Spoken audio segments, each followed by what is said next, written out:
Hi, my name is Robert Bonds, and we are here for another edition of the Aquinas 10. And today we are with Arlette Petersson, who is our new Chief Compliance Officer for the Aquinas Network. Arlette, tell us, why did you want to come work for the Aquinas Network? I want to come work for the Aquinas Network because I feel that the Aquinas Network can help institutions grow and really get to the place where they want to be in a compliant and in a proper, following the appropriate regulatory manners. I think that they have the entire school system of higher education wrapped up in one bundle, and by using Aquinas Network, any institution can really become successful. Yeah, I think that was our goal building it. You know, school owners or school people, they're really good at one thing. You know, they're either good at admissions, or they're good at education, or they're good at teaching. And I think the Aquinas Network really brings in those parts that they might be weak at. And it's not a bad thing. We just know that that's just not their core competency. So you've gotten to see the list of our products that we have so far. We have the DAX, the testing, the online library. You got to see our pre-admissions team. What has most impressed you about what we've done here in the last year? I think the library, the branding, I feel like those two things really stood out to me besides everything else. But I think overall, and I mentioned this to you already, Robert, a school can take Aquinas' products and just take off. You know? And I'm happy to join the team because I feel that bringing in that compliance part and the regulatory part will be the overall success of any institution and what Aquinas Network can bring to schools all around the world. Yeah, good. The one thing that I think is fantastic about the Aquinas Network is the online library. I just think that so many schools can benefit from it. I love the idea of showing the number of users. I haven't seen that in previous online library services, and I have seen more accreditors actually asking for that type of information, the user information. So I find that to be, I think it'll be a huge success for Aquinas. That's been my proudest project because I built that with the thought of walking into a library. So me and Carmen are the only two that really, I pulled Carmen in and said, look, this is my idea, this is what I want to do, and we attacked it. I think she's done a pretty good job with it. I think it's fantastic. What's one thing that you think is great about the Aquinas Network? One thing I think is great about the Aquinas Network is their branding. I think they can really help institutions brand their schools. I was so impressed by the team and the information they provided and the content that they provided. I think any school would be extremely successful in marketing if they utilize this branding. Yeah, good.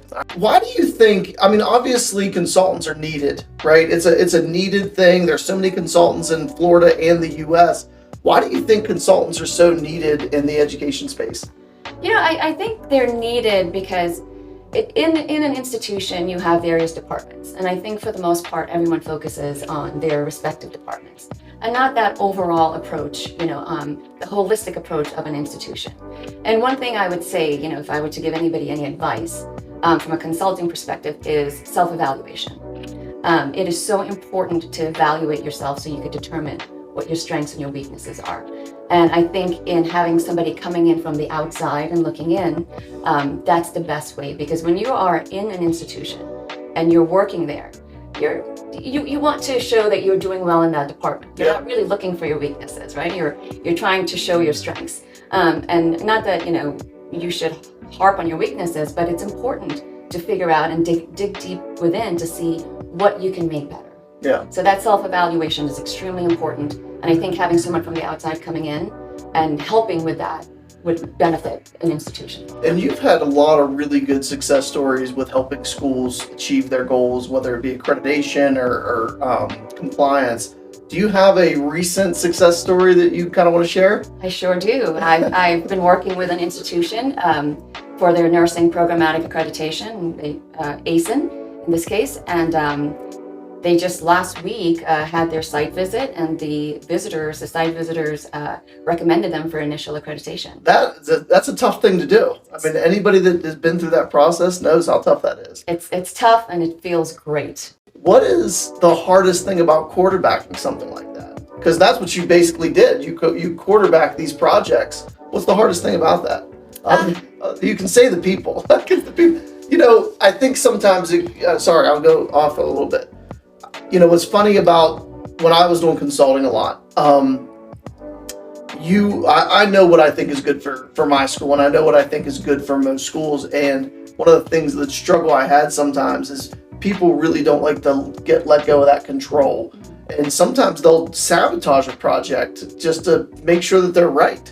And that was always frustrating to me in some of the projects that I've worked with. Not all of them, but some of them. But what's one of the things that you struggled with the most quarterbacking a project like accreditation?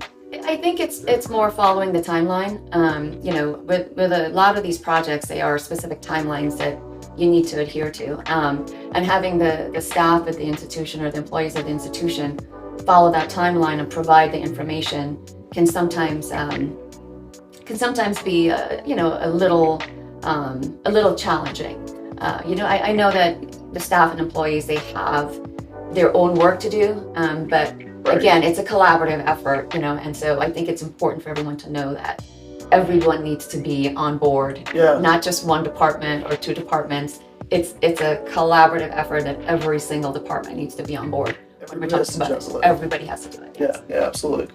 What about, okay, so we talked about one success story. Any other success stories you want to share with us?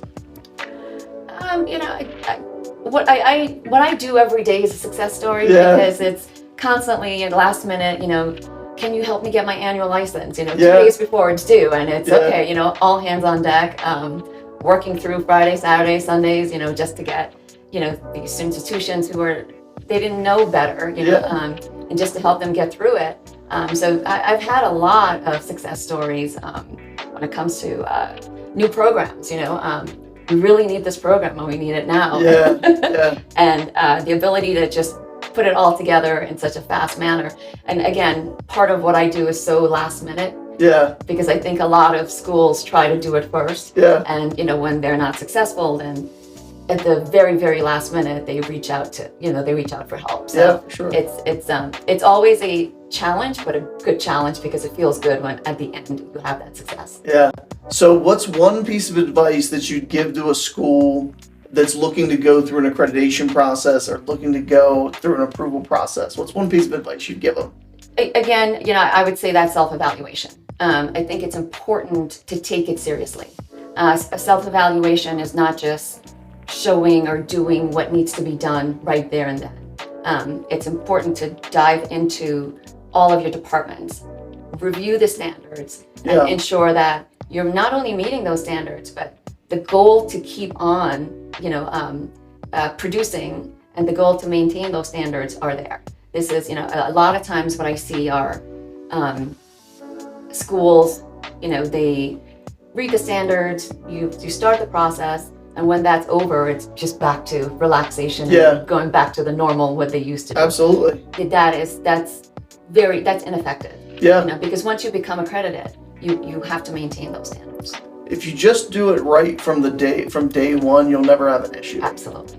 We have an unaccredited school in Florida, and we follow the standards of accreditation from day one. We did, because we knew the importance of getting that accreditation here in a couple of years. And when you're telling the truth, you don't have to think about the answer, right? Exactly. Answer. You don't have to go back and look to see what needed to be done and that wasn't done. Just start from the very beginning. Do it right. What do you think of our operations here in Bogota? Oh, I think it's wonderful. Honest answer in front of the camera. Honest answer. I always say it's the people that make the organization.